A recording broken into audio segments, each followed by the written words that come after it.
Okay, so this is a good segue into slide 23. We were talking about current density.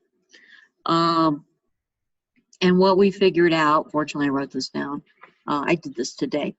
IP, the total current, is QPVA. The current density is the current per unit area. I just get to divide by A. QP times the charge on the carrier, density of carriers, times the velocity of the carriers, which is QP mu E. The more common form you see in textbooks that talk about semiconductor physics.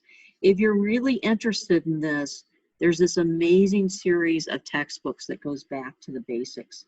And I highly recommend it if you take any of the R1 semiconductor physics class here at NAU from Daphne Chen. Remember the total, this is just IP. This is the current due to holes. The total current equals IN plus IP. And when Shockley and all them came up with the, came up and did this theory and started testing this with semiconductors, what they found was the currents that they predicted were almost exactly half of the currents that they actually measured, because they were thinking about electron current and neglecting the whole current. And they do add together algebraically, because one's got positive charge moving this way, one has negative charge moving that way, so they add together algebraically. J, we've already, oh, thank goodness. I thought I crashed again. Touch, don't touch, touch, right, don't touch, don't, whatever, some combination of this.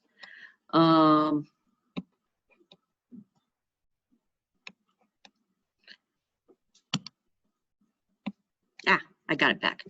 The expression, okay, so the units for J are amps per centimeter squared. The expression for J, I just divide that A out because the A is just annoying. This equation right here is kind of like the Ohm's law of semiconductor physics. J equals sigma E. J is like current, but it's current density. Electric field's like voltage, but it's actually the voltage, it's the electric field induced, so it's like volts per centimeter. And we want to figure out the units for each of these. We have J equals sigma E. What are the units of conductivity? And they come out to be really screwy. It took me a while to accept this. Amps per cm squared, question mark, volts per cm. So I multiply this, I get amps per volt, and then the cm goes on the bottom.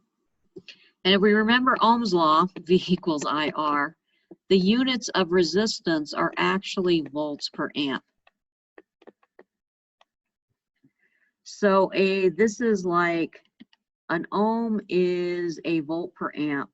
So this is 1 over ohm centimeters is the units of conductivity.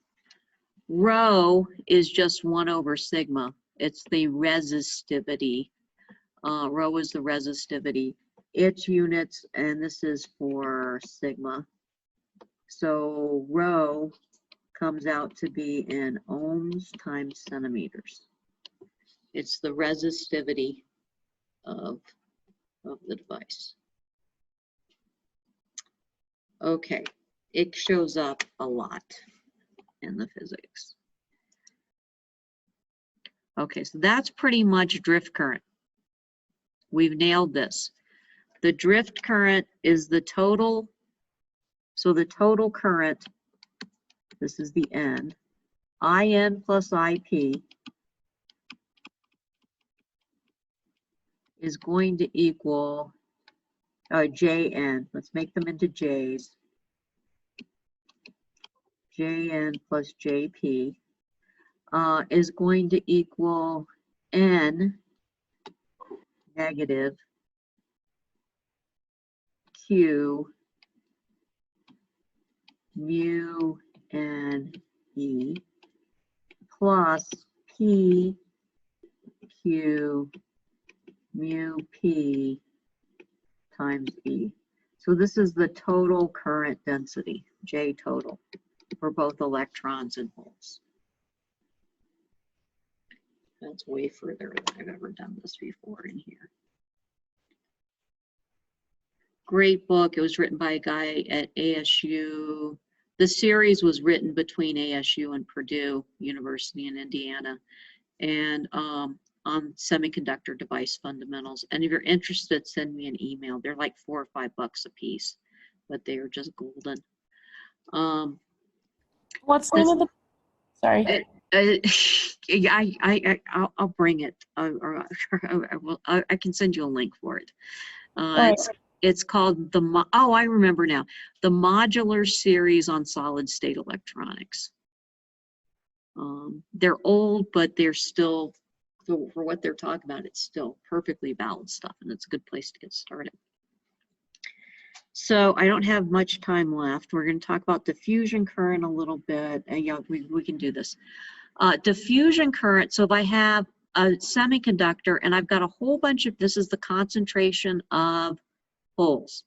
I have a whole bunch of them here. I have almost 0 of them right here. The holes are going to want to move away from the other holes, which means the holes are going to move in this direction.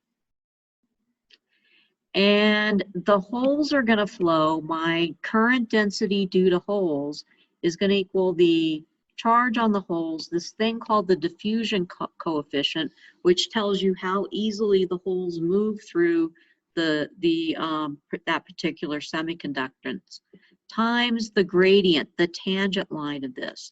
So how steep the slope is will determine how much current you're going to get out of this. Now the reason why it's negative is because they're moving away, the holes are moving this way, and the slope is negative going that way. So you get that negative sign there. dP is the diffusion constant, and we're not going to talk about that a lot in this class, but it's basically kind of like a time constant that tells you how much current you're going to get out of that for that material. The Einstein relationship.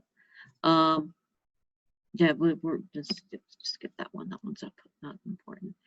The important part and the point I want to get to before class ends. Holes are going to diffuse this way. Holes are going to diffuse this way.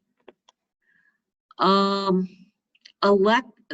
holes are, and when we talk about drift current, there's a built-in potential across this junction that we haven't talked about a lot yet.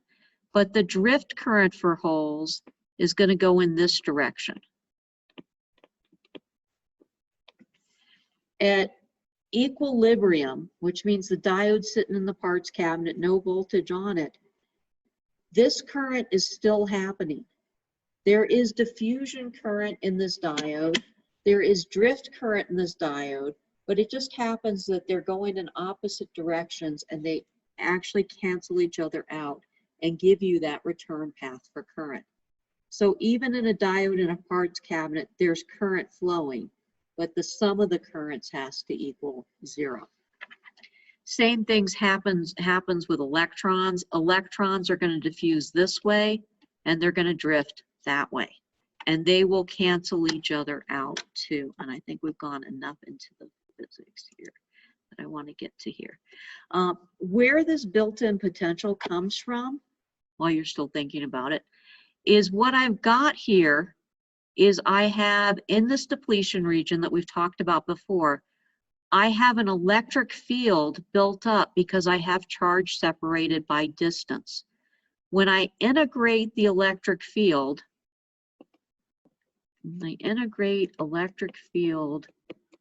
I get voltage. So if I integrate this field right here, what I get is a step up in voltage. And this is called the barrier potential.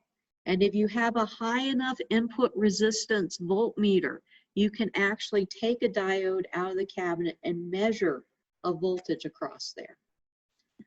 somewhere between 5 and 7/10 of a volt.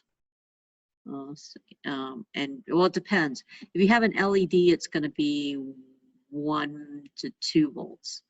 And if you have a germanium diode, it's going to be like 0.2 of a volt.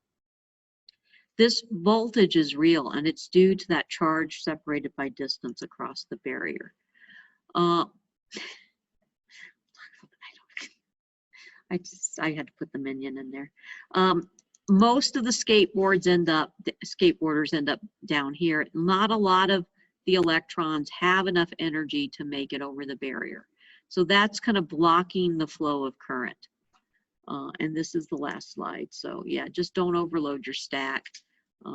If you take these ideas and you build concepts out of them, you can remember a lot of basic, simple concepts.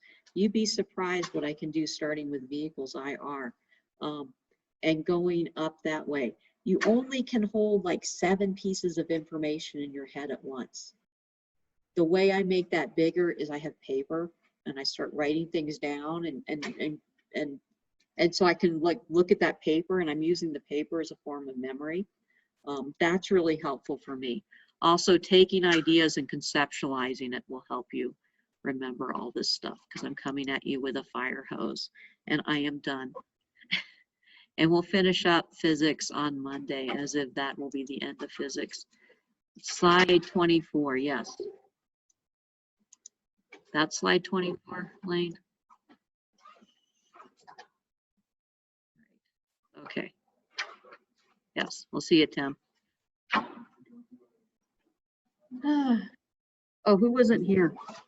Ayesa and Fabian. If you showed up, yell at me in the chat or something. If not, just send me an email.